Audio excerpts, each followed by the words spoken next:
Hello viewers, मेरा नाम है जय किशन देवांगन और आप सभी को केमिस्ट एकेडमिक यूट्यूब चैनल में एक बार फिर बहुत बहुत स्वागत है।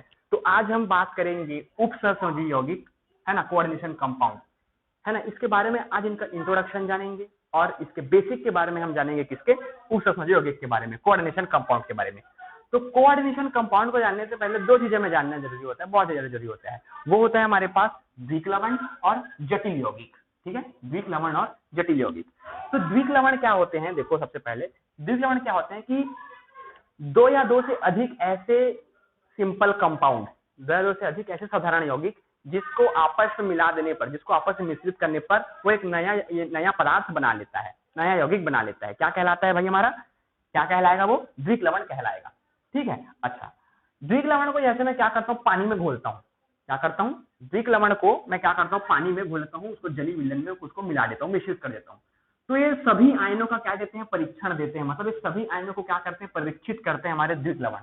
ठीक है, सभी आयनों का परीक्षण देते हैं। अगर मैं द्विक लवण के एग्जाम्पल के बारे में यहाँ अगर मैं बात करूँ, इसके एग्जाम्पल के बारे में, तो वो होता है मेरे पास, इसका एग्जाम्पल होता है मोहर सॉल्ट, मतलब मोहर लवण इसका एग्जाम्पल होता है किसका, द्विक लवण का। अगर मोहर लवण के अगर हम लोग इसके अणुसूत्र के बारे में बात करें तो वो होता है हमारे पास फेरस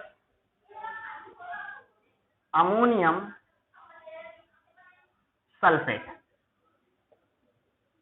फेरस अमोनियम सल्फेट। इसका अणुसूत्र क्या होता है वो देख लो,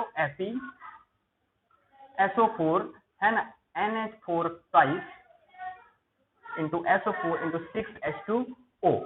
ये हमारा क्या होता है, उसका एग्जाम्पल होता है। अगर मैं मोहर लवण को जल में घोल दूं, क्या करूं, अगर मोहर लवण को मैं जल में घोल देता हूं या फिर उसको पानी में मिला देता हूं, तो मुझे वो क्या करता है, सभी आयनों का परीक्षण देता है। जैसे कि मतलब मेरे पास अगर मैं उसको घोलूंगा तो सभी क्या होंगे, अलग अलग आयनों में टूट जाएंगे और मुझे पता चल जाएगा कि इनके सभी आयनों का परीक्षण हो चुका है, किसमें, मोहर लवण में। तो देखो, अगर मैं इसको जल में घोलूंगा मोहर लवण को, मोहर लवण का फार्मूला ये है, फेरस अमोनियम सल्फेट। अगर मैं इसको घोलूं तो मुझे जल में क्या मिलेगा, Fe+2 मिलेगा, फिर मुझे SO4-2 का मिलेगा। ठीक है, फिर मुझे क्या मिलेगा, 2NH4 प्लस का वो मिलेगा। ठीक है, मतलब ये सभी क्या होंगे, आयन मुझे मिलेंगे अगर मैं उसको क्या करूं, जल में घोल दूं तो, किसको, द्विक लवण को।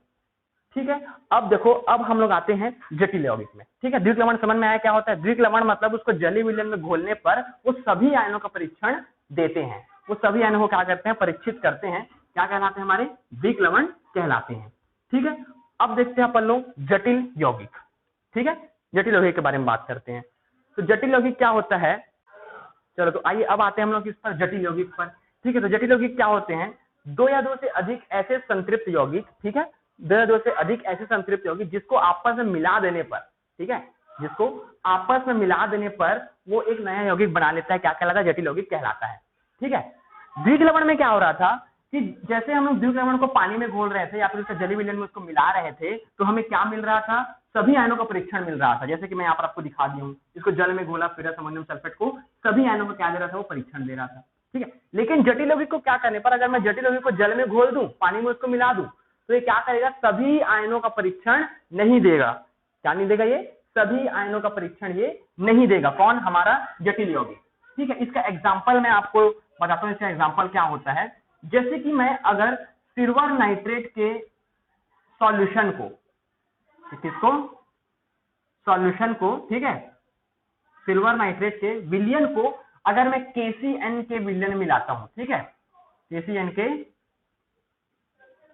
विलयन में मिला देता हूं। ठीक है, और हाँ याद रखना, यहां पर जो KCN की जो मात्रा है, जो KCN के विलयन की जो मात्रा है वो ज्यादा है, किससे, इस सिल्वर नाइट्रेट से। सिल्वर नाइट्रेट की जो मात्रा है वो KCN से क्या है, कम है, अर्थात KCN की जो मात्रा है वो इससे, AgNO3 से ज्यादा है, उसके जो विलयन का मान है उससे ज्यादा है। ठीक है, अगर मैं इसको क्या कराऊं, रिएक्ट करा दूं, ठीक है, तो मेरे पास यहाँ से क्या मिलता है, ठीक है, सबसे पहले मुझे मिलेगा सिल्वर साइनाइड, ठीक है, और मुझे मिलेगा, है ना, पोटेशियम नाइट्रेट KNO3। ठीक है, ऐसा। लेकिन मैं पहले बता चुका हूं कि इसका मान क्या है, अभी KCN का वो ज्यादा है, उसका सॉल्यूशन क्या है, ज्यादा है। ठीक है, किससे, AgNO3 से। तो यहां पर क्या हो जाएगा कि जो मेरा, है ना, जो AgCN है वो KCN से रिएक्ट कर लेगा, क्योंकि उसकी मात्रा ज्यादा है, वो ज्यादा उसमें क्या हो सकता है, अभिकृत हो सकता है। तो यहाँ पर AgCN को फिर से KCN के साथ रिएक्ट करा देना, तो हमें क्या मिलेगा, यहाँ पर क्या मिल जाएगा, देखो, पोटेशियम बाहर हो जाएगा और एक क्या बना लेगा, कॉम्प्लेक्स कंपाउंड यहां पर बना देगा ये, ठीक है। यहां से मुझे क्या मिल जाएगा, CN ट्वाइस मिल जाएगा, ठीक है। इसी को क्या बोला जाता है भाई, जटिल यौगिक बोल दिया जाता है। इसी को क्या बोल दिया जाता है, जटिल यौगिक, ठीक है। तो क्या बोलते हैं अपन लोग, जटिल यौगिक बोलते हैं, ठीक है, जटिल यौगिक बोला जाता है। अब देखो जैसे कि अपन लोग इसको अगर मेरे को इसको आयन में ट्रांसफर करना है, किसमें, आयन में, तो अगर मैं इसको आयन में ट्रांसफर करूंगा तो कैसे होगा देखना, ये हो जाएगा K प्लस, क्योंकि पोटेशियम +1 चार्ज ही रख सकता है, ठीक है। फिर यहां से मेरे पास Ag CN ट्वाइस यहाँ माइनस, तो इसी को हम लोग क्या बोल देंगे, जटिल आयन बोल देंगे। क्या बोल देंगे इसको हम लोग, जटिल आयन बोल देंगे, ठीक है। अब देखो यहाँ पर सभी के आयन अलग अलग हैं, पोटेशियम का अलग है, सिल्वर का अलग है, साइनाइड का अलग है, मतलब इसके पूरे संकुल का अलग अलग मान है। इसके मतलब इसमें संकुल पूरा -4 आ जाए, इसमें सभी का जितने भी में हमें जो अणु दिख रहे हैं या फिर परमाणु दिख रहे हैं, उनकी सभी के जो आयन है वो अलग अलग है। मतलब अगर मैं सिल्वर मतलब इसको, इस बने हुए जटिल यौगिक को, इस बने हुए संकुल को अगर मैं क्या कर दूं, जल में घोल दूं, ठीक है, क्या कर दूं, जल में घोल दूं, तो मुझे जो है सभी आयनों का परीक्षण यहाँ नहीं मिलता, ठीक है। यहाँ पर क्या नहीं मिलता, मुझे सभी आयनों का परीक्षण यहाँ पर दिखाई नहीं देता, ठीक है। तो जो जिसको जल में घोलने पर जो सभी आयनों का परीक्षण ना दे, उसे हम लोग क्या कहते हैं, उस यौगिक को क्या कहते हैं, जटिल यौगिक कहते हैं, ठीक है। और इसी जटिल यौगिक को बोला जाता है क्या, उपसहसंयोजी यौगिक। क्या बोला जाता है, इसी जटिल यौगिक को उपसहसंयोजी यौगिक बोल दिया जाता है, ठीक है।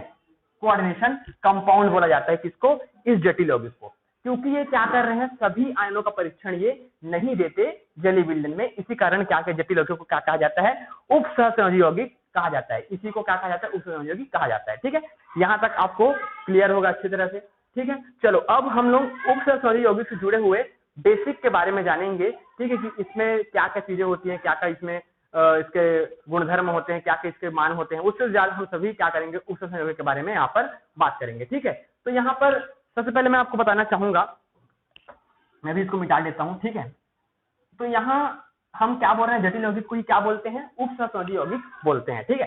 तो यहाँ देखो ये जो मेरा एक क्या है, अणु है CN2 मतलब साइनाइड, तो इसको हम लोग बोलते हैं लिगेंड।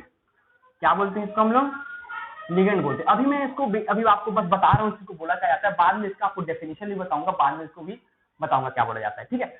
इसको क्या बोला जाता है अभी, है ना, इसको बोला जाता है हमारे पास केंद्रीय धातु आयन, ठीक है, केंद्रीय धातु आयन, सेंट्रल मेटल आयन, ठीक है। इसको बोला जाता है केंद्रीय धातु आयन। जो मेरे लिगेंड के जो बाईं ओर है उसको बोला जाता है केंद्रीय धातु आयन, और इसको बोला जाता है भाई, है ना, लिगेंड।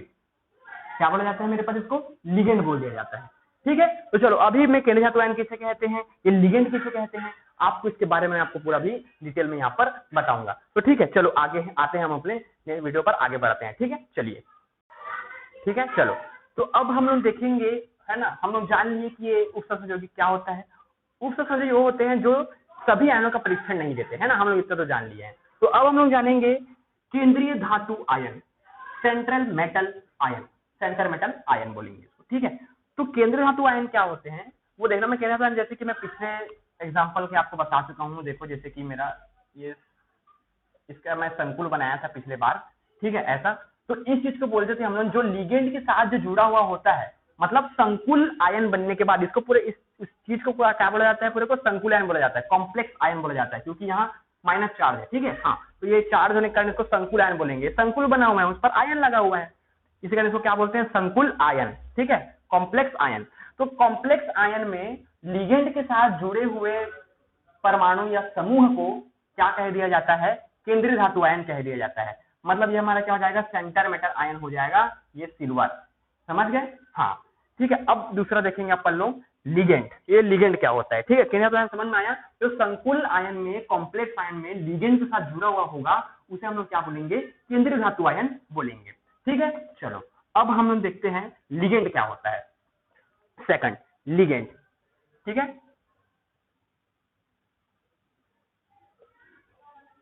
ठीक है ना, लिगेंड। अच्छा, लिगेंड क्या होता है, देखो लिगेंड क्या होता है, हमेशा लिगेंड जो है वो इलेक्ट्रॉन रिच होता है, उसका जो ऑक्टेट है अर्थात उसका अष्टक जो हमेशा क्या होता है, पूर्ण होता है, ठीक है, और वो हमेशा इलेक्ट्रॉन युग्म दान कर सकता है, किसको, केंद्रीय धातु आयन को, ठीक है। मतलब जैसे कि मैंने पिछले बार क्या बताया था आपको, एक संकुल दिखाया था AgCN ट्वाइस माइनस, ठीक है।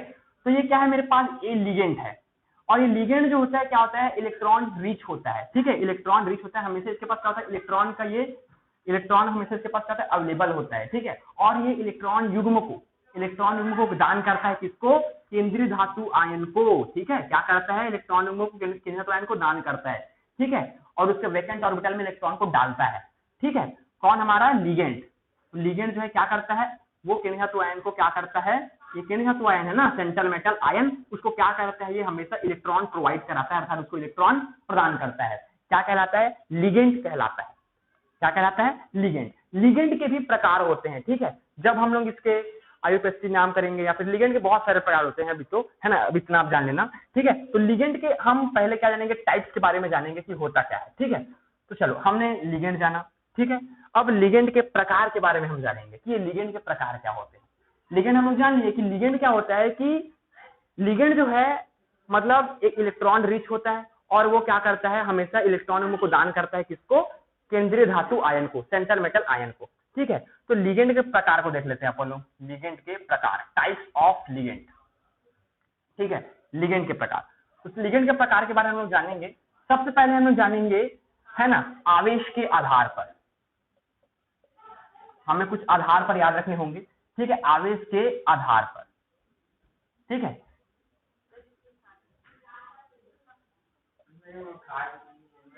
आवेश के आधार पर हम लोग क्या देखेंगे, है ना, लिगेंड के प्रकार, है ना, आवेश के आधार पर, ठीक है। तो आवेश के आधार पर हम लोग क्या देखेंगे, लिगेंड के प्रकार देखेंगे, ठीक है। तो लिगेंड के प्रकार क्या होते हैं, ठीक है, आवेश के आधार पर। तो देखो, अब हमारे पास आवेश के आधार पर लिगेंड का प्रकार देखें, तो सबसे पहला हमारे पास होता है ना, सबसे पहला होता है हमारे पास उदासीन लिगेंड। क्या होता है हमारे पास, उदासीन लिगेंड, ठीक है। आवेश के आधार पर देखें तो सबसे पहले क्या होता है हमारे पास, उदासीन लिगेंड। उदासीन मतलब जिसके पास ना तो कोई प्लस चार्ज है, ना तो कोई उसके पास क्या है ना, नेगेटिव चार्ज है, ना तो उसके पास कोई धनावेश है, और ना उसके पास क्या है, कोई ऋणावेश है। क्या कहलाता है, वो उदासीन लिगेंड कहलाता है, ठीक है। क्या कहलाता है, वो उदासीन लिगेंड कहलाता है। किसके आधार पर, आवेश के आधार पर कर रहे हैं ना अपन अभी, हाँ। तो उदासीन लिगेंड किसे कहेंगे, जिसके पास ना तो कोई प्लस चार्ज होगा, और ना उसके पास क्या होगा, कोई नेगेटिव चार्ज होगा, क्या कहलाएगा, उदासीन लिगेंड। उदासीन लिगेंड के अगर मैं इसके एग्जाम्पल को देखूं, क्या होता है इसके एग्जाम्पल, ठीक है। तो इसके एग्जाम्पल हमारे पास होते हैं NH3 अमोनिया, ठीक है। इसके पास तो चार्ज है क्या, बताओ, इसके पास तो एक लोन पर इलेक्ट्रॉन अवेलेबल है, मस्त, ठीक है। उसी प्रकार हमारे पास होता है H2O, ठीक है, इसके पास दो लोन पर इलेक्ट्रॉन होते हैं ऑक्सीजन के पास, ठीक है। ये सभी क्या है, उदासीन लिगेंड है, ठीक है। फिर हमारे पास क्या होता है ना, फास्फिन भी ले सकते हैं अपन लोग, PS3, ठीक है। ये सभी क्या है, उदासीन लिगेंड है, इनके पास कोई भी चार्ज नहीं होता, ठीक है। हमारा क्या कहलाता है, ये उदासीन लिगेंड कहलाते हैं, ठीक है। अब हम लोग किसके आधार पर कर रहे हैं, आवेश के आधार पर, ठीक है। अब देखते हैं अपन लोग दूसरा क्या होता है। देखो, दूसरा होता है हमारे पास धनात्मक लिगेंड, धनात्मक लिगेंड, ठीक है, पॉजिटिव लिगेंड। धनात्मक लिगेंड किसको बोलेंगे, देखो, है ना, अगर इसके धनात्मक लिगेंड मतलब जिसके ऐसे लिगेंड जिसके पास धनावेश, मतलब जिसके पास धनावेश हो, पहले से उसके पास क्या हो, पॉजिटिव आयन उपलब्ध होता है, क्या कहलाता है, वो धनात्मक लिगेंड कहलाता है। इसके एग्जांपल के बारे में अगर बात करें हम धनात्मक लिगेंड के एग्जांपल के बारे में, तो वो हमारे पास क्या होता है ना, NH4 प्लस, देखो इसके पास धनावेश है, इसी कारण से क्या बोल रहे हैं अपन, धनात्मक लिगेंड बोल रहे हैं, ठीक है, NH4 प्लस। फिर हमारे पास होता है NO प्लस, ठीक है, NO प्लस होता है। फिर हमारे पास होता है H3O प्लस, ठीक है। ये सभी क्या होते हैं, धनात्मक लिगेंड होते हैं। क्या होते हैं ये, धनात्मक लिगेंड, जिसके पास क्या होता है, पहले से धनावेश उत्पन्न होता है, मतलब पहले से धनावेश उसके पास अवेलेबल रहता है। तो हमने उदासीन लिगेंड पढ़ा, ठीक, जिसके पास कोई चार्ज नहीं होता, ऑन लोन पर इलेक्ट्रॉन दिखता है, ठीक है। फिर धनात्मक लिगेंड पढ़ा, जिसके पास हमारे पास क्या होता है, केवल धनायन ही मौजूद होते हैं, ठीक है। अब देखेंगे अपन लोग तीसरा, है ना, ऋणात्मक लिगेंड। क्या देखेंगे अपन लोग, ऋणात्मक लिगेंड,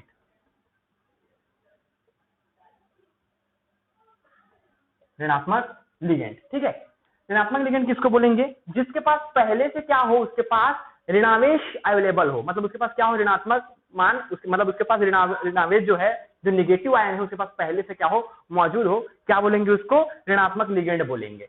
ऋणात्मक लिगेंड क्या होते हैं? देखो एग्जांपल के अगर हम लोग देखें तो वो होते हैं हमारे पास साइनाइड, है ना, साइनाइड Cn-, ठीक है। फिर हमारा होता है सभी, मतलब जो आते हैं ना भाई, हेलोजन ग्रुप होता है हमारे पास, ठीक है, 17 नंबर में आवर्त सारणी में उसके आते हैं, जैसे कि हमारा Cn-, Cl- हो गया, ठीक है, F- हो गया, ठीक है, ये सभी क्या होते हैं? ठीक है, ऋणात्मक लिगेंड होते हैं। क्या होते हैं ये? ऋणात्मक लिगेंड होते हैं, है ना। अच्छा, तो हमने आवेश के आधार पर लिगेंड को जाना, क्या होता है? उदासीन लिगेंड, ठीक है, जिसके पास कोई चार्ज नहीं होता, ठीक है, उदासीन लिगेंड होता है।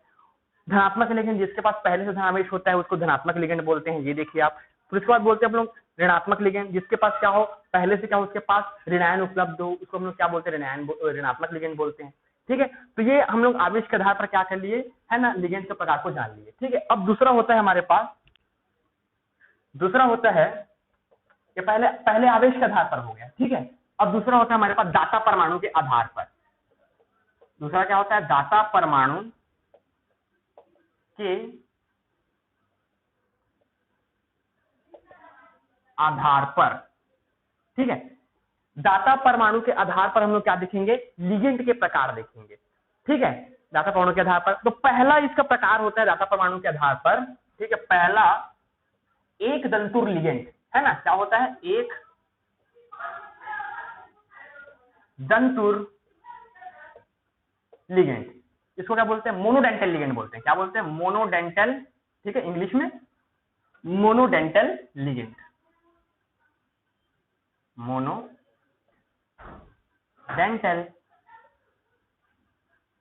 लिगेंड बोलते हैं, ठीक है, मोनोडेंटल लिगेंड, एक दंतुर लिगेंड। अब देखो दाता परमाणु का मतलब क्या है? दाता परमाणु मतलब वे परमाणु या समूह जो इलेक्ट्रॉन युग्मों को क्या कर सकते हैं? केंद्रीय धातु आयन को दान कर सकते हैं, ठीक है। मतलब वे परमाणु या समूह जो केंद्रीय धातु आयन को क्या कर सकते हैं? दान कर सकते हैं, किसको? है ना, केंद्रीय धातु आयन को, मतलब सॉरी, जो इलेक्ट्रॉन युग्मों को दान कर सकते हैं, किसको? केंद्रीय धातु आयन को। क्या कहलाते हैं? हमारे दाता परमाणु कहलाते हैं, उसी को दाता परमाणु बोलते हैं, जो इलेक्ट्रॉन युग्मों को दान कर सकता है, ठीक है। और यहाँ पर क्या बोल रहा है? एक दंतुर, क्या बोला जा रहा है? एक दंतुर बोले जा रहे हैं। मतलब एक दंतुर मतलब मोनोडेंटल, मतलब वो केवल एक ही इलेक्ट्रॉन युग्म का क्या कर पाएगा? दान कर पाएगा, किसको? केंद्रीय धातु आयन को, अर्थात सेंट्रल मेटल आयन को। केवल एक ही इलेक्ट्रॉन युग्म क्या कर पाता है? वो दान कर पाता है। कौन? हमारा मोनोडेंटल लिगेंड में, ठीक है, एक दंतुर लिगेंड में। तो इसके अगर हम लोग एग्जांपल देखें, मतलब हमारे एक दंतुर लिगेंड के एग्जांपल को देखें तो क्या होता है ना, इसके एग्जांपल हमारे पास होते हैं, हमारे पास होता है इसका एग्जांपल NH3 होता है, ठीक है, NH3 होता है। फिर हमारा होता है H2O, ठीक है।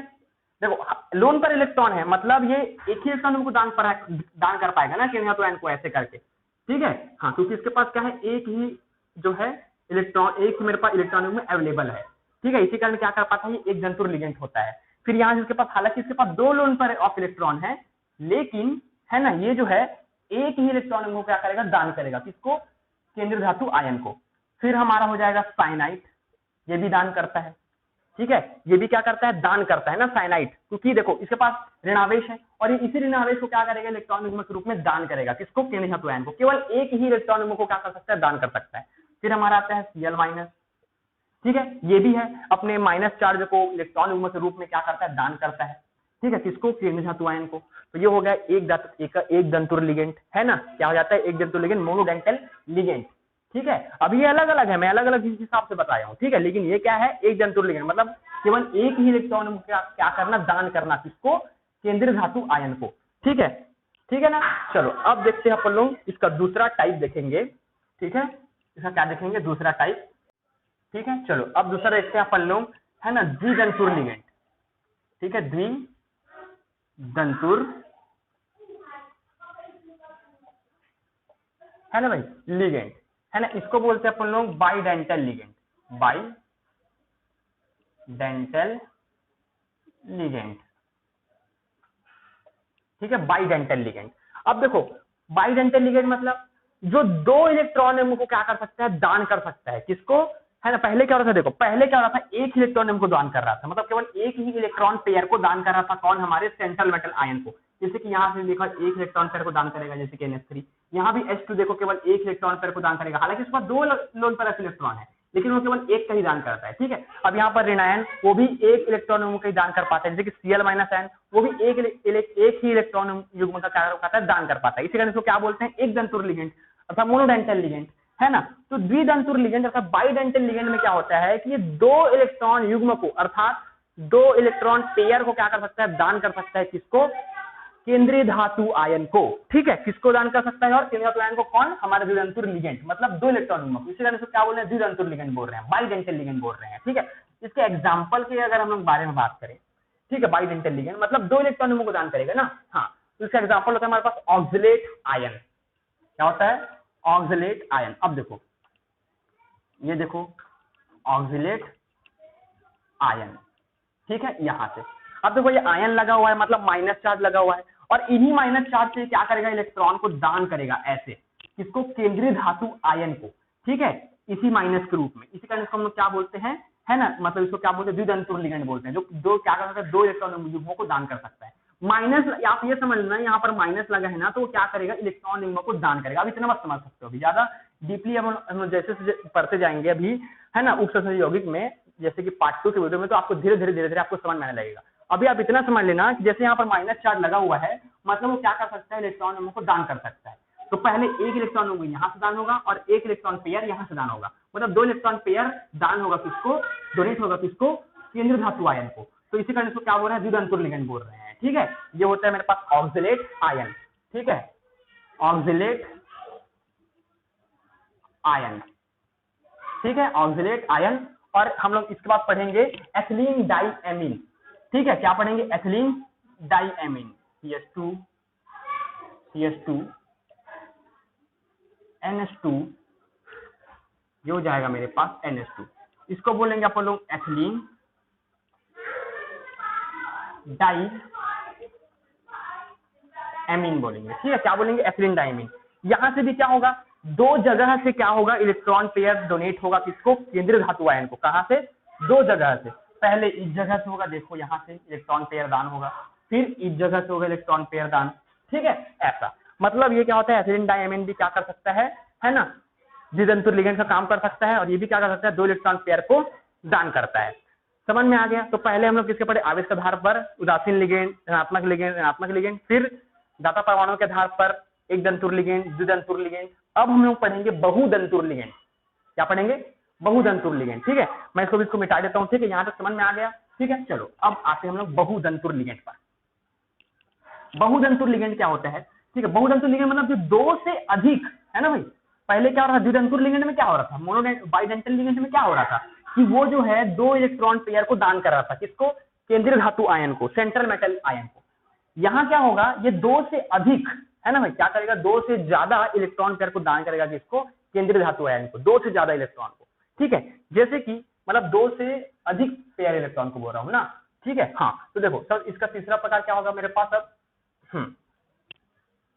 है ना भाई। इसका थर्ड टाइप होगा, हम लोग पहले क्या पढ़े, एक दंतुर लिगेंड, मोनोडेंटल लिगेंड, फिर बाइडेंटल लिगेंड। अब पढ़ेंगे हम लोग बहुदंतुर लिगेंड, ठीक है। क्या पढ़ेंगे, बहुदंतुर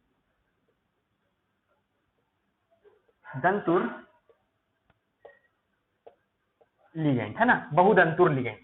बहुदंतुर लिगेंड किसे कहते हैं, जो दो से अधिक इलेक्ट्रॉन युग्म को दान करता है, दो से अधिक इलेक्ट्रॉन युग्म को, किसको, केंद्रीय धातु आयन को, ठीक है। इसका एग्जांपल है हमारा EDTA। क्या है इसका एग्जांपल, EDTA अर्थात एथिलीन डाइएमीन, है ना, एथिलीन EDTA बोल रहा हूं यार, EDTA क्या होता है, एथिलीन डाइएमीन टेट्रा एसीटेट, इसको बोलते हैं EDTA मतलब एथिलीन डाइएमीन टेट्रा एसीटेट, है ना, इसका शॉर्ट नेम है EDTA का। तो अगर मैं EDTA के इसका पूरा फॉर्मूला लिखूं तो क्या होता है, एथिलीन डाइएमीन CH2 एथिलीन, है ना, डाइएमीन, ठीक है, हाँ, टेट्रा एसीटेट, क्या होता है हमारा, tetra acetate CH3 COO minus, यहां से आएगा मेरे पास CH3 COO माइनस, ठीक है। फिर यहां से भी वैसे, ठीक है, CH3 COO माइनस, ठीक है। अच्छे से देता हूं मैं यहाँ पर CH3 COO माइनस, फिर यहाँ से भी CH3 COO माइनस, ठीक है। इसको बोलेंगे अपन लोग EDTA, है ना, एथिलीन डाइएमीन टेट्रा एसीटेट। यहाँ पर देखो, यहाँ पर कितने जगह से इलेक्ट्रॉन पेयर को दान करेगा बताओ। पहले तो यहाँ से दान करेगा क्योंकि यहाँ से माइनस चार्ज लगा हुआ है, ठीक है ना, यहाँ से क्या लगा हुआ है, माइनस चार्ज लगा हुआ है। तो यहाँ से क्या करेगा, इलेक्ट्रॉन पेयर को क्या करेगा, डोनेट करेगा। क्या करेगा, यहाँ से इलेक्ट्रॉन पेयर को डोनेट करेगा 1 2, फिर यहाँ से भी डोनेट करेगा, देखो 3 4, यहाँ से डोनेट करेगा ना भाई, फिर यहाँ से भी डोनेट करेगा 5 6, मतलब 6 जगहों से क्या करेगा, इलेक्ट्रॉन युग्म को क्या करेगा, ये बहुतंतुर लिगेंड में दान करेगा। मतलब एथिलीन डाइएमीन टेट्रा एसीटेट क्या करेंगे, 6 जगहों से क्या करेंगे, इलेक्ट्रॉन को दान करेंगे। 1 2 3 4 5 6, क्योंकि यहाँ पर क्या है, इलेक्ट्रॉन पेयर है। और इसके पास कितने ऋण आवेश है बताओ, कितने नेगेटिव चार्ज है, 4, 1 2 3 4, और ये क्या है मेरे पास, उदासीन है। क्या है ये, उदासीन। इसको हम लोग बोलेंगे, इसका कितना मतलब चार्ज होगा, 1 2 3 4, -4 चार्ज इसमें होगा, ठीक है। तो ये हो गया हमारे पास किसके आधार पर, है ना, दाता परमाणु के आधार पर हो गया पूरा कंप्लीट, और आवेश के आधार पर भी हो गया, ठीक है। अभी एक लास्ट है हमारे पास, वो होता है हमारा उभयधर्मी लिगेंड। क्या बोलेंगे उसको, उभयधर्मी लिगेंड, ठीक है। ये हमारा लास्ट है ना। फिर हम लोग इसके बाद करेंगे EAN, ठीक है। चलो अब देखेंगे अपन लोग उभयधर्मी लिगेंड, उभयधर्मी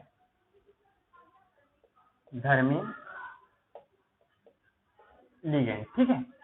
ये उभयधर्मी लिगेंड क्या होते हैं, जिसमें अलग अलग क्या होते हैं, दाता परमाणु होते हैं, ठीक है ना। इसमें जिसमें अलग अलग क्या होते हैं, दाता परमाणु होते हैं, क्या कहलाते हैं, उभयधर्मी लिगेंड कहलाते हैं, ठीक है। जिसमें क्या होगा, अलग अलग दाता परमाणु मौजूद होगा। अलग अलग दाता परमाणु मतलब जैसे कि देखो, ये मेरा मेटल है, मतलब केंद्रीय धातु आयन है, इसमें क्या करेगा, लिगेंड इसको दान करेगा। मतलब सबसे पहले हमारे पास क्या होगा, साइनाइड दान कर सकता है, ठीक है ना।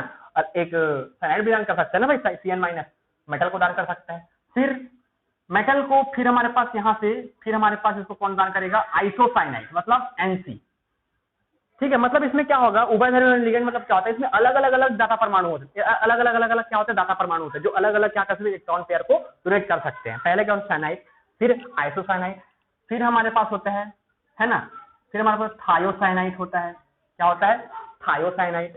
फिर थायोसाइनाइड के बाद क्या होता है बताओ, कौन दान करेगा उसके बाद मेटल को, आइसोथायोसाइनाइड, ठीक है, आइसोथायोसाइनाइड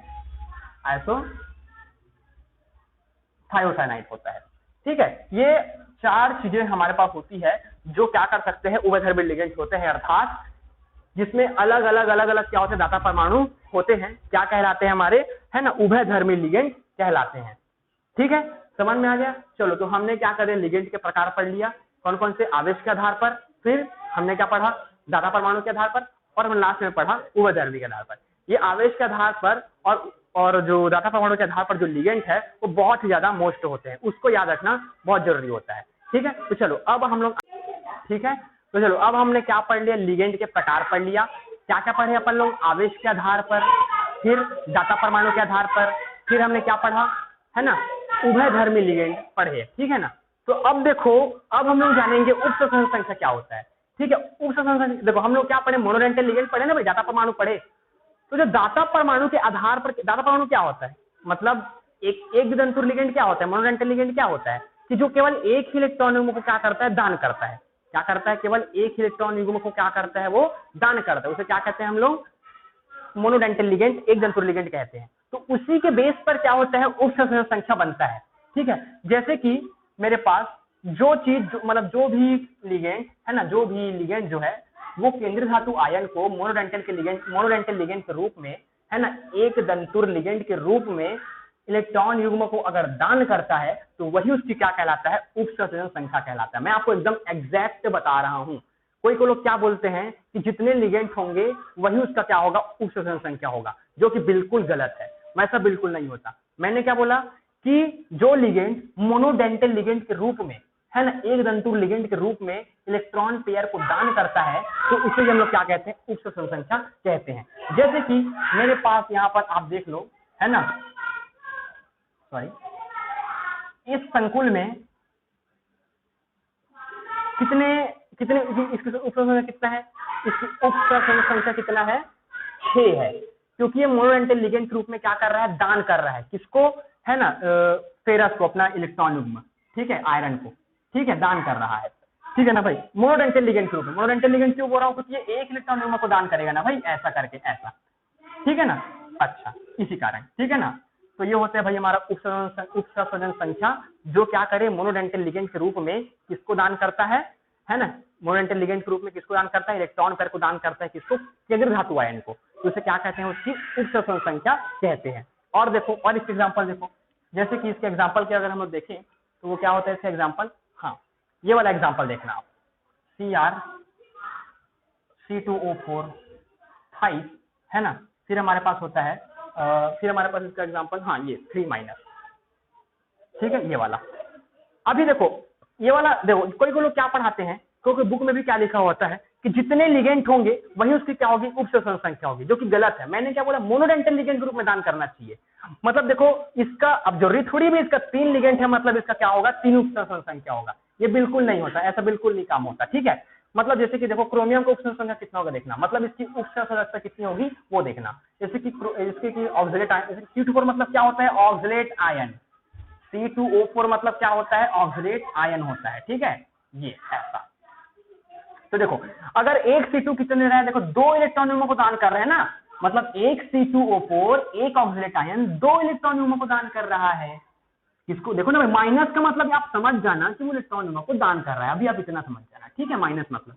तो यहाँ एक ऑक्सिलेट आयन 2 इलेक्ट्रॉन युग्मों को दान कर रहा है, तो 3 कितना करेगा भाई, बताओ ना, 3 से मल्टीप्लाई कर दो, तो 3 दूनी 6 दान करेगा, 6 दान करेगा, तो इसकी उपसंयोजन कितनी हो जाएगी, 6 हो जाएगी।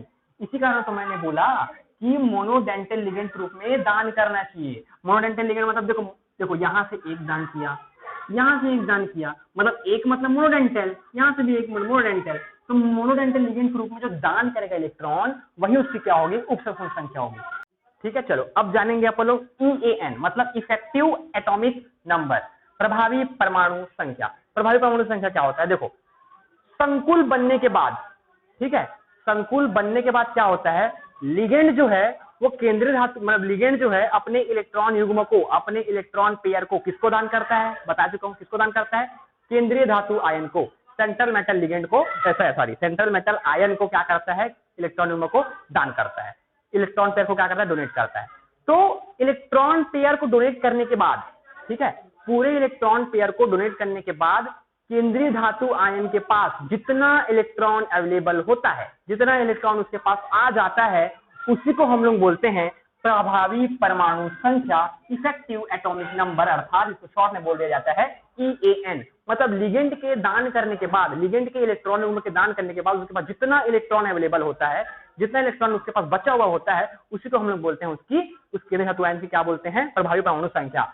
हमेशा EAN जो होता है किसका होता है, केंद्रीय धातु आयन का होता है, कभी भी पूरे संकुल का नहीं होता, याद रखना ना, हमेशा किसका होता है, केंद्रीय धातु आयन का ही EAN होता है, समझ गए। चलो, तो हम लोग EAN के जो है उसके निकालने का कुछ फॉर्मूला होता है, मतलब हम लोग इसके निकालने का फॉर्मूला होता है, और इसके जरिए से हम लोग निकाल सकते हैं कि किसी भी केंद्रीय धातु आयन का किसी भी संकुल में केंद्रीय धातु आयन का EAN क्या है, मतलब उसकी प्रभावी परमाणु संख्या क्या है। तो उसके लिए क्या होता है, एक फॉर्मूला होता है, उसको मैं आपको यहाँ पर बताता हूँ, ठीक है, EAN निकालने का फॉर्मूला।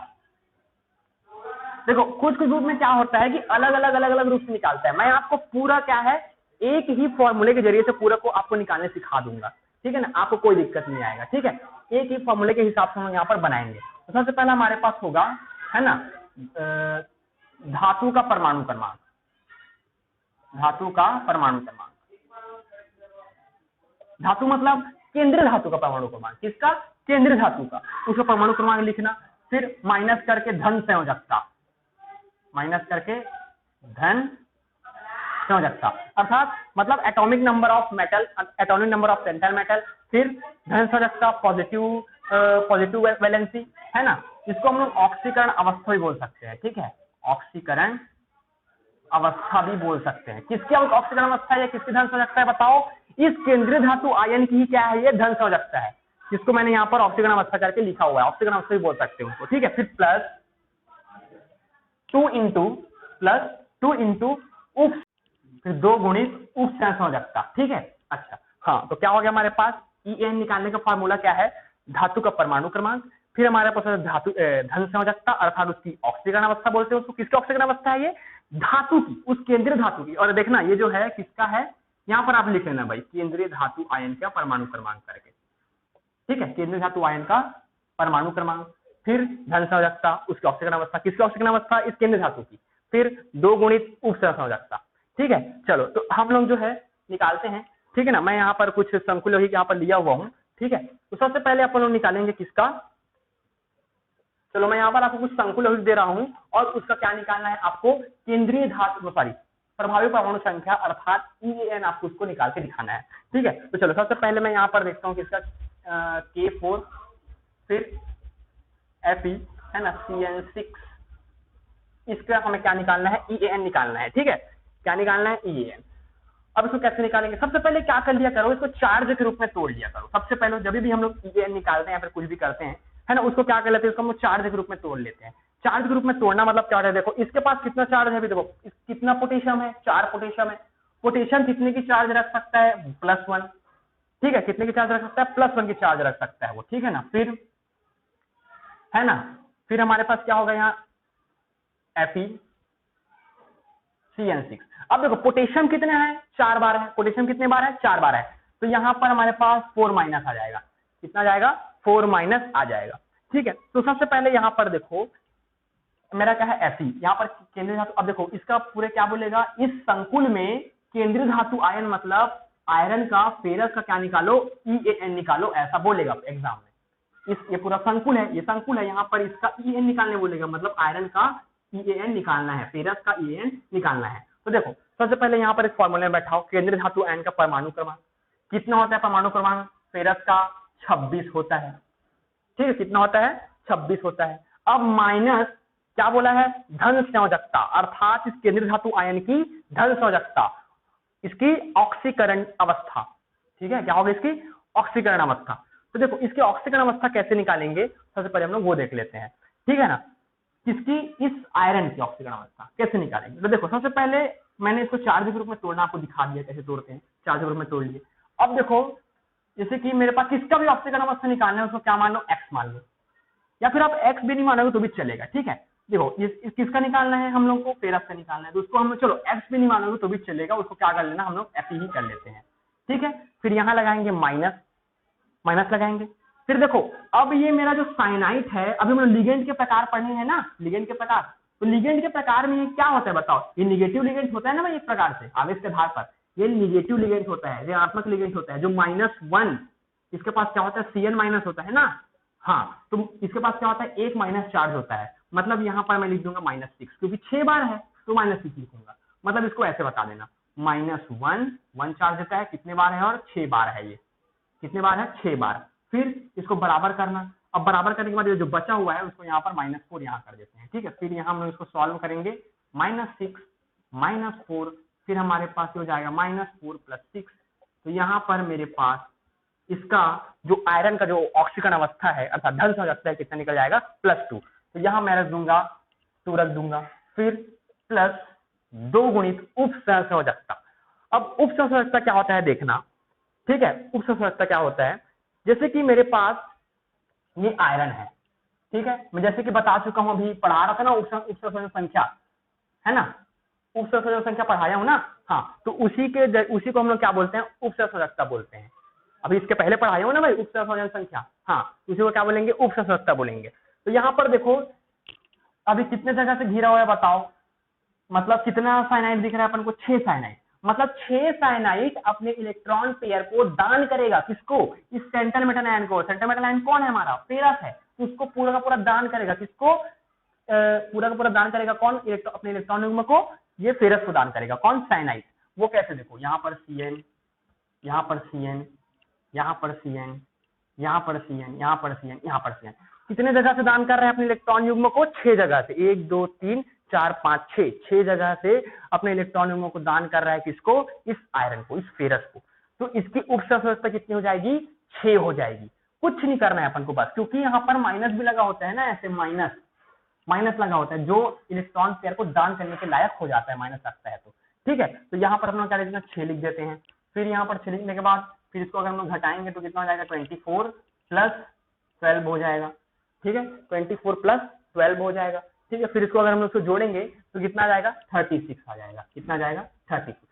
अब ये देखो भाई, हम लोग कैसे पता करेंगे कि ये संकुल स्थायी है, ये स्टेबल है या अनस्टेबल है, स्थायी है या अस्थायी है, कैसे पता करेंगे?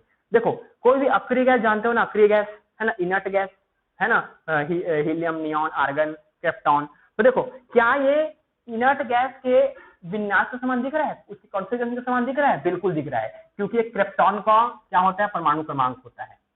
और जब ये अक्रिय गैसों के अर्थात इनर्ट गैस के अगर विन्यास को प्राप्त कर लेता है कोई भी उसका EAN, तो हम लोग मान लेते हैं कि इसका जो संकुल है वो क्या है, बहुत ज्यादा स्थायी है।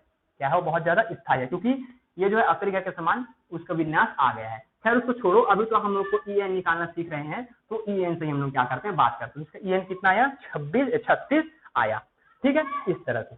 चलो अब करते हैं हम लोग एक प्रकार का और कर लेते हैं, ठीक है। तो हम लोग अभी आगे बढ़ते हैं, ठीक है। चलो दूसरा, ठीक है। चलो तो अब हम लोग इन दोनों संकुलों का क्या निकालेंगे, EAN निकालेंगे। क्या निकालेंगे, EAN, इन दोनों संकुलों का, ठीक है। तो चलो सबसे पहले इसको क्या कर लो, ये तो पहले से चार्ज में टूटा हुआ है, कोई तोड़ने की जरूरत ही नहीं है अपन को, है ना। देखो ना भाई, क्योंकि पहले से 2+ लगा हुआ है, ठीक है। तो चलो अब इस वाले संकुल का हम लोग क्या निकालेंगे, EAN निकालेंगे, ठीक है। तो देखो केंद्रीय धातु आयन का परमाणु क्रमांक, मतलब केंद्रीय धातु आयन क्या है बताओ ना भाई, प्लेटिनम है। क्या है केंद्रीय धातु आयन, प्लेटिनम है। और इस प्लेटिनम का परमाणु क्रमांक कितना होता है, वो होता है 78। कितना होता है, 78 होता है, ठीक है ना, प्लेटिनम का। फिर धन संयोजकता माइनस, है ना, माइनस क्या होता है हमारे पास, धन संयोजकता अर्थात उसका ऑक्सीकरण अवस्था, ठीक है ना। अब इसका ऑक्सीकरण अवस्था कैसे निकालेंगे, अभी यहाँ पर देख लेते हैं। अब देखो सबसे पहले ये मेरा क्या है, प्लेटिनम, मतलब जिसका निकालना है तो क्या मान लो, एक्स मान लो। एक्स मानना जरूरी नहीं होता, उसको आप प्लेटिनम भी लिख दो, कोई दिक्कत नहीं है। प्लेटिनम लिख दिया, फिर यहाँ पर क्या किया, हमें माइनस लगाया, माइनस का साइन लगाया। अब तुम बताओ मेरे को, ये जो लिगेंड है वो कौन सा लिगेंड है, उदासीन लिगेंड है, उदासीन लिगेंड है ना। उदासीन लिगेंड मतलब NH3 है यहाँ पर, और यहाँ पर लेन तरफ इलेक्ट्रॉन है। तो तुम मुझे बताओ यार, यहाँ पर कोई चार्ज है क्या, कोई धनावेश नजर आ रहा है, कोई ऋणावेश नजर आ रहा है, कोई आवेश नजर नहीं आ रहा है। मतलब कोई आवेश नजर नहीं आ रहा तो हम लोग क्या लगा देते हैं, 0 लगा देते हैं, ठीक है। कैसे जरूरत नहीं है, यहाँ पर छोटा सा 0 लगा देते हैं, ठीक है। 0 लगा दिए, फिर इसको हम लोग क्या किए, बराबर। अब जो संकुल के बाहर जो रहता है ना, उसको बराबर के बाद लिखते हैं। तो बराबर क्या है मेरे पास, +2 आ जाएगा। फिर जो प्लेटिनम की जो ऑक्सीकरण अवस्था आ जाएगी ना, वो कितना आ जाएगा, +2 आ जाएगा। कोई दिक्कत है बताओ, कोई दिक्कत नहीं, आराम से, बहुत सिंपल था इसका ऑक्सीजन मतलब धन संयोजकता अर्थात ऑक्सीकरण अवस्था निकालना, ठीक है। तो देखो अब धन संयोजकता अर्थात ऑक्सीकरण अवस्था कितना हो जाएगा, इसका 2 हो जाएगा। फिर +2 इंटू उप संयोजकता। अब इसकी उप संयोजकता क्या है, देखो अब देखो ये कितने से घिरा हुआ है, 4 से घिरा हुआ है, ठीक है। कितने से घिरा हुआ है, देखो मैं यहीं पर बता देता हूँ, कितने से घिरा हुआ है, 4 से घिरा हुआ है, ठीक है ना। जैसे कि देखो ये प्लेटिनम है, ठीक है, अब 4 से घिरा है, मतलब मेरे पास NH3, ठीक है, NH3, और यहां से मेरा हो जाएगा NH3। सभी के पास क्या है, लोन पेयर ऑफ इलेक्ट्रॉन होते हैं, और ये सभी लोन पेयर इलेक्ट्रॉन क्या कर सकते हैं, केंद्रीय धातु आयन को अपने इलेक्ट्रॉन डोनेट कर सकते हैं, दान कर सकते हैं। तो यहाँ से जो दान नहीं करेंगे, ये तो दान कर देंगे ये। तो इसकी उप संयोजकता कितनी हो जाएगी, देखो ये जो बॉन्ड ऐसे बनता है ना, मतलब जो इलेक्ट्रॉन में से प्रोवाइड कराता है उसको हम लोग उप संयोजन बंध बोलते हैं, इसी कारण हम उसको उप संयोजकता नाम देते हैं इसको, ठीक है। तो कितना होगा इसका उप संयोजकता बताओ, 4, क्योंकि 4 इलेक्ट्रॉन पेयर को दान कर रहा है, किसको, केंद्रीय धातु आयन को। इसी कारण क्या बोलते हैं उसको हम लोग उप संयोजकता बोलते हैं। मतलब 2 गुणित इसकी उप संयोजकता कितनी है बताओ, 4 है। कितनी है, 4 है इसकी उप संयोजकता। इसका मतलब ये नहीं कि लिगेंड जितना दिख रहा है आपको उतना ही उसका उप संयोजकता होगा, ऐसा बिल्कुल नहीं होता, ठीक है, याद रखना। बहुत लोग स्टूडेंट लोग क्या सोचते हैं कि जैसे कि इसका मतलब 4 से घिरा हुआ है, मतलब ये 4 लिगेंड आपको नजर आ रहे हैं, मतलब 4 NH3 नजर आ रहे हैं, तो इसकी जरूर इसका ये डन होगा कि इसका जो उप संयोजन जो क्षमता है, मतलब इसकी उप संयोजकता है वो 4 ही होगी। ये जरूरी नहीं होता भाई, अभी मैं इस उदाहरण इस वाले संकुल से बताऊंगा कि वो पॉसिबल नहीं होता, ठीक है ना। अभी आप ये समझ लो कि जो मतलब ऐसा बिल्कुल नहीं होता कि जितना 4 लिगेंड है अर्थात उसकी 4 उप संयोजकता भी होगी, ऐसा बिल्कुल नहीं होता ना, याद रखना। तो देखो अभी तो खैर इसमें ठीक है, फिर 78 माइनस 76 प्लस 4 दूनी 8, ठीक है, 4 2 8। फिर 76 में अगर हम लोग 8 जोड़ेंगे तो कितना जाएगा, है ना, वो हो जाएगा हमारे पास 84। कितना हो जाएगा, 84। ठीक है, अब देखो क्या ये इनर्ट गैस के विन्यास के समान है क्या, बताओ। मतलब किसी भी कोई भी अक्रिय गैस आ रहा है उसके परमाणु क्रमांक के समान है क्या, हीलियम के समान परमाणु क्रमांक रखता है क्या 84? नहीं। आर्गन रखता है क्या? नहीं। क्रिप्टॉन रखता है क्या? नहीं रखता, क्रिप्टॉन तो 36 होता है। रेडॉन रखता है क्या? वो तो 86 रखता है। मतलब ये जो है इनर्ट गैस के विन्यास को प्राप्त नहीं कर पा रहा, इसी कारण संकुल अस्थायी है। आपको अगर पूछेगा कि संकुल अस्थायी है स्थायी है तब की बात है, लेकिन आपको खैर आपको EN निकालने बोल रहा है तो इसका कितना आ जाएगा, 84 आ जाएगा। ठीक है, बहुत ही सिंपल है ये। ठीक है, हाँ मैं पहले ही बता चुका हूं कि अगर आपका लिगेंड 4 है तो ये जरूरी नहीं कि उसकी उप सदस्यता भी 4 है ना, जैसे कि हम लोग पिछले 2 उदाहरण से देखते आ रहे हैं ना, हाँ कि उसकी जितना लिगेंड है उतना ही उसका उप सदस्यता आ जा रहा है, ऐसा देखते आ रहे हैं ना अपन लोग जब से, हाँ जब से मैंने 2 उदाहरण से। लेकिन यहाँ वैसा नहीं होता ना, हाँ यहाँ पर क्या होता है कि यहाँ पर अब मैं आपको डिफरेंस तरह का यहाँ पर आपको बताऊंगा। ठीक है, वो कैसे देखते हैं, चलो सबसे पहले क्या कर लेना, अब देखो इसका तो निकल गया ना 86, हाँ कोई दिक्कत नहीं, चलो ये हो गया हमारा। चलो अब हम लोग यहाँ पर इसको देखेंगे। तो देखो सबसे पहले यहाँ पर इसको चार्ज में तोड़ लेना। ठीक है, इसको चार्ज में कैसे तोड़ेंगे, तो K3, देखो K3 क्योंकि पोटेशियम में +1 चार्ज रखता है तो +1 आ गया। फिर यहाँ पर हमारे पास हो गया क्रोमियम, फिर C2O4 है ना, फिर 5, फिर यहाँ से मेरे पास हो जाएगा यहाँ पर -3 माइनस हो जाएगा, क्योंकि यहाँ पर 3 पोटेशियम है ना और तीनों पोटेशियम 3 + 1 चार्ज ले रहे हैं, इसी कारण वहां पर क्या आ जाएगा, 3 माइनस चार्ज आ जाएगा। ठीक है, समझ में आ गया। चलो अब देखो सबसे पहले केंद्रीय धातु आयन का परमाणु क्रमांक कितना है, क्रोमियम में कितना होता है ना, 24 होता है, 24। ठीक है, कितना होता है, 24 होता है, किसका, क्रोमियम का। ठीक है ना, हाँ अब देखो उसकी धन संयोजकता निकालना है अपन को, किसका, क्रोमियम का। अब वो कैसे निकाले, यहाँ पास बहुत ही मजेदार है इसका निकालना। ठीक है, चलो तो कैसे निकालेंगे देखते हैं। सबसे पहले C2O4 का मतलब समझते हो, ये पहले बताओ मेरे को, है ना, क्या है मेरे पास C2O4, इसका मतलब ये ऑक्सलेट आयन है जो मैंने आपको बता चुका है। लिगेंड मतलब कौन से बताया था, द्विदंतुर लिगेंड में बताया था, बाइडेंटल लिगेंड में इसको मैं बताया था, किसको, C2O4 को। क्या होता है देखो बताओ, C2O4 ये मेरा ऑक्सलेट आयन होता है, CO- फिर CO-। ये क्या होते हैं, 2 जगह से क्या दे सकते हैं, इलेक्ट्रॉन पेयर को डोनेट कर सकते हैं, ये ऐसा। ठीक है, 2 जगह से मतलब 2 इलेक्ट्रॉन युग्मों को दान कर सकता है। ठीक है, इसको हम लोग ऑक्सलेट आयन बोलते हैं। ठीक है, C2O4 क्या बोलते हैं, ऑक्सलेट आयन। ठीक है, चलो कहीं कहीं जगह इसको OX लिख देता है ना, हाँ OX3 करके लिख देगा ऐसे, ऑक्सलेट। आपको डरना नहीं है, वो ऑक्सलेट आयन ही है। ठीक है, तो चलो तो सबसे पहले इसका धन संयोजकता ऑक्सीजन अवस्था कैसे निकाले वो देख लेते हैं। तो सबसे पहले चार्ज के रूप में तोड़ लिया मैं। ठीक है, फिर यहाँ जिसका निकालना है तो क्रोमियम लिख लो। ठीक है, जिसका भी निकालना है, फिर माइनस, अब देखो मैं यहाँ ऑक्सीडेट आयन बना लेता हूँ, CO-, फिर यहाँ CO-। अब देखो ये कितने ऋणावेश दिख रहे हैं, इसमें 2 ऋणावेश दिख रहा है। मतलब अगर एक ऑक्सीडेट आयन में 2 ऋणावेश है, एक ऑक्सीडेट आयन में 2 नेगेटिव चार्ज है, तो 3 में कितना होगा, मल्टीप्लाई कर दो, 3 × 2 कर दो तो कितना हो जाएगा, 6, क्योंकि 2 है ना एक में, 3 दूनी 6, मतलब 6 नेगेटिव चार्ज इसमें होंगे 3 ऑक्सीडेट आयन में यार। यहाँ पर मैं 6 लिख दिया। ठीक है, बहुत ही सिंपल चीज है। देखो अगर एक ऑक्सीडेट आयन में 2 नेगेटिव चार्ज है, इसमें अगर एक ऑक्सीडेट आयन में 2 नेगेटिव चार्ज है तो 3 में कितना होगा भाई, 3 में 6 हो जाएगा, 3 दूनी 6, तो 6 लिख दिया मैं। बस निगेटिव चार्ज कोई गिनना है अपन को, चार्ज कोई गिनना है ना, बाकी कोई लफड़ा नहीं करना है। फिर उसके बाद हमें -3 है, मतलब बराबर के बाद लिख देंगे तो क्या हो जाएगा, -3 हो जाएगा। इसको ना संकुल के बाहर को बराबर के बाहर लिखा जाता है। ठीक है, फिर क्रोमियम -3 + 6 हो जाएगा, फिर क्रोमियम का निकल जाएगा +, मतलब इसका ऑक्सीजन अवस्था कितना हो जाएगा, अर्थात धन संयोजकता कितना हो जाएगा, +3। तो यहाँ पर क्या कर देंगे हम लोग, -3 कर देंगे, फिर +2 × है ना उप संयोजकता। अब कोई बता सकते हैं इसका उप संयोजकता कितना हो सकता है। ठीक है, इसका उप संयोजकता बताना बहुत ही सिंपल होता है। देखो वो कैसे, बस इसको थोड़ा समझना बस पड़ता है कि कैसे हम लोग इसकी संयोजकता निकालें। अब इसकी उप संयोजकता निकालने के लिए कैसे करेंगे, देखो अगर ये मेरा क्या है, क्रोमियम है, देखो ना क्रोमियम। ठीक है, अब मैं यहाँ से मैं इसको ऐसे बना देता हूँ, ऐसे। ठीक है, ये मेरा ऐसा, इसके मतलब 2 होते हैं ना भाई, नहीं इसको ऐसे कर देना, CO- ऐसे कर देना, इसको ऐसे बता देना। ठीक है, CO-, क्योंकि 3 CO- है ना, ऐसे CO माइनस। बाकी तरफ हमारे पास उसको आप लिख लेना, ठीक है। ऐसा होता है ना इसका फॉर्मूला COO माइनस फिर COO माइनस, तो माइनस चार्ज मेरे पास यहाँ पर अवेलेबल है, ठीक है, उसको छोड़ दो। फिर एक कितने बार दे रहा है मेरे पास, 2 बार दे रहा है, ऐसे ऐसे ऐसे ऐसे।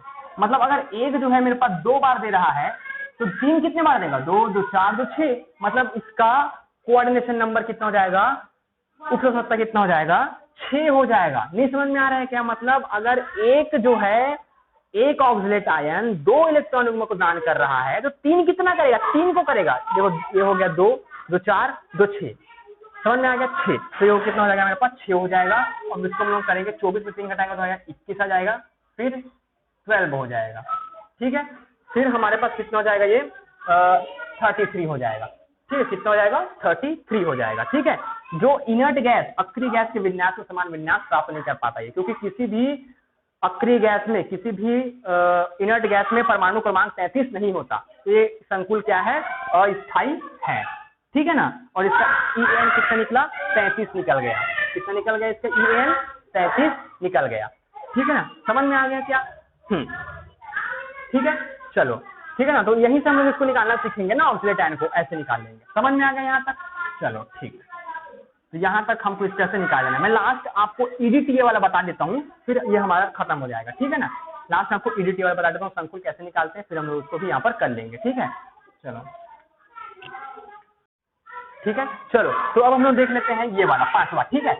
इसमें हम लोग देखेंगे, इस वाले संकुल में देखेंगे कि कैसे हम लोग उपसंहर्ता को निकाल सकते हैं। पहले मैं आपको इससे पहले क्या वाला बताया है ना, ऑक्सिलेट आयन वाला बताया। अब मैं बताऊंगा आपको एथिलीन डाइएमीन टेट्रा एसीटेट वाला बताऊंगा, ठीक है। एथिलीन डाइएमीन टेट्रा एसीटेट वाला, ठीक है ना। चलो तो देख लेते हैं इसका कैसे होगा। इसको सबसे पहले हम लोग क्या करेंगे, चार्ज में तोड़ लेंगे, ठीक है। सबसे पहले इसको क्या करो, चार्ज में तोड़ लो, ठीक है। क्या कर लो, इसको हम लोग क्या करते हैं, चार्ज में तोड़ लेते हैं, ठीक है ना।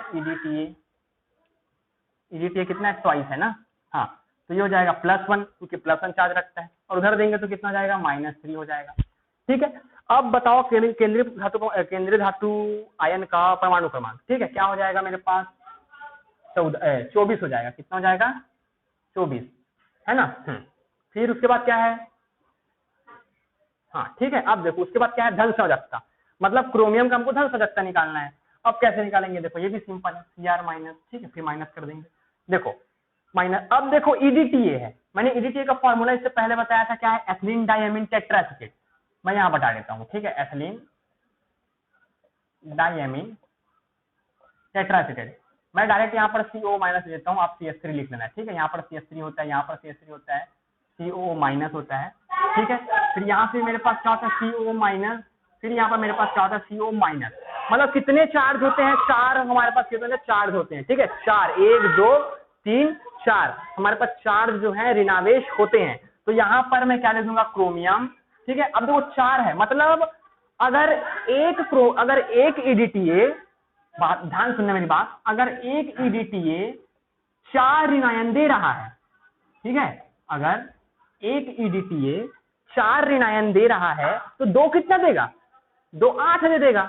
4 दूनी 8, गुणा बस करना है अपन को, ठीक है। तो एक EDTA अगर 4 दे रहा है तो 2, मतलब क्यों 2 बोल रहा हूं, क्योंकि 2 EDTA है ना, तो 4 दूनी 8, मतलब यहाँ पर 8 ऋण आयन देगा अपन को, ठीक है। फिर बराबर करके, अब देखो जो हमारे पास संकुल के बाहर -3 लगा हुआ होता है ना, उसको बराबर के बाहर लिखते हैं। तो ये क्या हो जाएगा मेरे पास, -3 हो जाएगा। फिर क्रोमियम -3 + 8, अर्थात इसका कितना हो जाएगा मेरे पास, +5 हो जाएगा, ठीक है। मतलब क्रोमियम का है ना, मतलब क्रोमियम में कितना निकला हमारा धन संयोजकता, +5 निकल गया। तो इसको मैं घटा देता हूँ, +5, मतलब धन संयोजकता ले लेता हूँ, -5 आया, ठीक है। फिर प्लस फॉर्मूले के हिसाब से 2 × उपसंयोजकता, बहुत ही मेन उपसंयोजकता। कैसे देखेंगे, देखो अब तुम बताओ मेरे को, मैं इसी चित्र के मुताबिक समझाता हूँ। देखो सबसे पहले देखो कितने ऋण आयन है मेरे पास, 4 ऋण आयन है, ठीक। कितने ऋण आयन है, 4 ऋण आयन। मतलब 4 ऋण आयन क्या करेंगे, इलेक्ट्रॉन दान करेंगे, 1, यहां से 2, यहां से 3, यहां से 4, यहां से 4 दान कर रहे हैं, मतलब इलेक्ट्रॉन को दान कर रहे हैं, ठीक है। मोनोडेंटल के लिगेंड में, मोनोडेंटल के हिसाब से दान कर रहे हैं, ऐसे ऐसे एक एक करके, ठीक है। फिर 4 हो गया, फिर यहां से 5 और यहां से 6, क्योंकि देखो ना भाई यहाँ पर भी तो इलेक्ट्रॉन पेयर है ना, यहाँ से भी तो दान कर सकता है क्या। तो देखो 1 2 3 4 5 6 जगह से दान कर सकता है इलेक्ट्रॉन को, ठीक है। मतलब अगर एक जो है 6 दान कर सकता है, तो आप ही बताओ यार 2 कितना दान करेगा, 12। अगर एक जो है एक EDTA 6 दान कर सकता है, 1 2 3 4 5 6, तो 2 कितना करेगा, 12। तो यहां मैं क्या लिख दूंगा, 12 लिख दूंगा, क्योंकि इसकी उपसंहरता कितनी हो जाएगी, 12 हो जाएगी, ठीक है। 12 हो गई। अब यहाँ से 24 में अगर मैं 5 हटा दूंगा तो कितना आ जाएगा, 19, फिर प्लस, है ना, फिर प्लस कितना हो जाएगा, 24, ठीक है। फिर हमारे पास ये कितना हो जाएगा, है ना, ये हो जाएगा मेरे पास 43 हो जाएगा, कितना हो जाएगा, 43। तो इस तरह से हम लोग इसका क्या निकाल लेंगे, EAN निकाल लेंगे। इसकी उपसंहरता समझ में आया ना। जैसे देखो पहले -4 लगा था, -4 लगता है मतलब समझ लेना कि वो इलेक्ट्रॉन पेयर को दान करता है, इतना आप समझ लो पहले, फिर मैं आपको डिटेल आपको आगे बताऊंगा। 1 2 3 4 यहाँ से दान किया, 5 6 यहाँ से दान किया, मतलब अगर एक 6 दान कर सकता है तो 2 कितना दान करेगा, क्योंकि 2 है यहाँ, 2 12 दान करेगा, इसी कारण मैं इसको 12 लिख दिया हूँ। और इसका कितना निकल गया, 43 निकल गया, ठीक है। इसी तरह से मैं आपको एक जो है एक चीज बता देता हूँ, आप मेरे को बताना इसको, ठीक है, आप खुद करके देखना इसको, मैं आपको उसको होमवर्क दे रहा हूँ, ठीक है ना। वो मेरे पास क्या होता है उसको देख लेता हूँ मैं, है ना। ये मेरे पास है कोबाल्ट, उसको आप मेरे को करके दिखाना, ठीक है। कमेंट बॉक्स में आप लिख सकते हो उसको, और यहाँ से 3+, क्योंकि यहाँ पर मैं 4 से पहले से दे दिया हूँ। आप ये हमारे लिए क्या है, आपके लिए होमवर्क है, आप हमें कमेंट बॉक्स में बताएं ये होता क्या है। ये हमारे पास होता है एथिलीन डाइएमीन। क्या होता है इसका मतलब, एथिलीन डाइएमीन, और मैंने आपको एथिलीन डाइएमीन का फॉर्मूला बता चुका है, ठीक है। हाँ, तो आप मेरे को इसको करके दिखाना, और डाउट होगा तो हमको जो है पूछना, ठीक है, हम आपको डाउट को क्लियर करने की कोशिश करेंगे, ठीक है। तो इस तरह से हमने निकाल लिया EAN। तो इसी तरह से हमारे इस चैनल को आप सब्सक्राइब कीजिए, हमें सपोर्ट कीजिए, और आने वाले हम ऑनलाइन क्लास में आपकी बहुत ही हेल्प करने वाले हैं इन सीजन, क्योंकि इस सीजन भी आपका ऑनलाइन क्लासेस चलेगा, ठीक है। तो ठीक है, आप मैथ्स की भी वीडियो आपको अपलोड हो जाएगी बहुत सी सारी 11th और 12th की, तो ठीक है। हम इसी के साथ आपको अलविदा कहना चाहते हैं। बहुत बहुत आपका धन्यवाद।